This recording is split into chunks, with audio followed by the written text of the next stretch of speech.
We're going to take a look at Jackie, UUP. You think this one would be going up since the ticker is UUP, but this is the USD Index Bullish Fund ETF. And I am seeing a lot of resistance to the downside here. We do have the point of control, 27.92, putting some pressure in the dollar.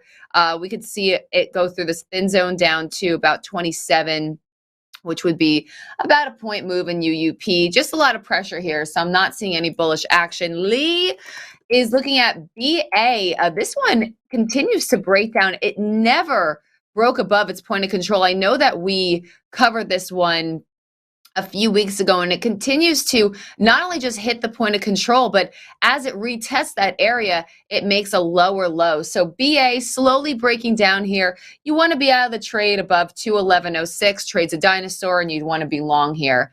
Next up, I got to get to my lonely bombshell that we had yesterday. Mark, we missed you. We missed you yesterday. I know you were up to some work. And we did have a bombshell bull yesterday here. Yeah, I know. We traded it classic bombshell bull.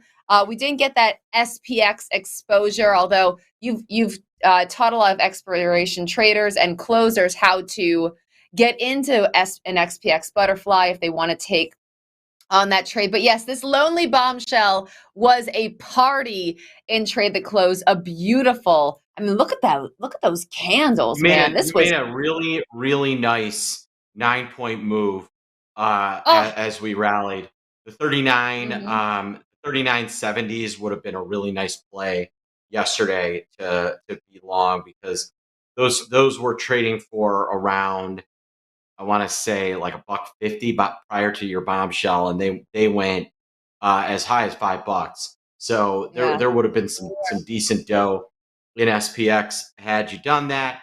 But be that as it may, we'll be back today, so it all will be okay in the land of bombshells. Hey. All right, Mark. Well, you did see some big money flow in Dash. So what's going on with Dash? We're trashing the Dash. Yeah, so this kind of maybe goes back to that some of the things that we're seeing.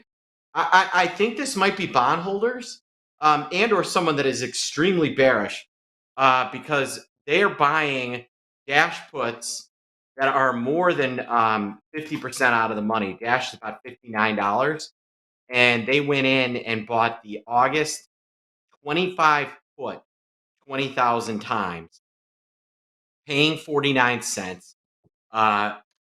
There's already a pretty significant open position there, and I've seen buyers there in the past.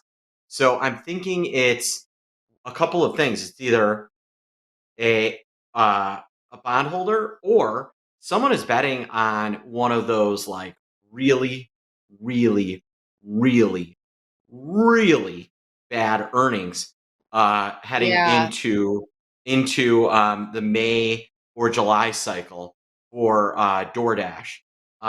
They've got competition problems. They have margin problems. Just to name a few. Would not be surprised if this thing just absolutely got destroyed. If it's a bondholder, that should tell you that the smart money, which is credit, is worried enough that they're buying up some of these puts. So either way, it does not bode well for Doordash. Yeah, I was gonna say I always look at the volume profile when we get some big money flow, and I too thought that this has to be some sort of disastrous earnings play, because right now it is held up by, you have technical hold up with the 200-day moving average. Dash is above its point of control. There's a lot of volume to support this upside here. So what this stock needs is a big gap to really plummet through this support system. So yeah, it's interesting you mentioned that as well. It seems to be, just technically speaking, it seems to be that it will be an earnings play, like an earnings gap lower.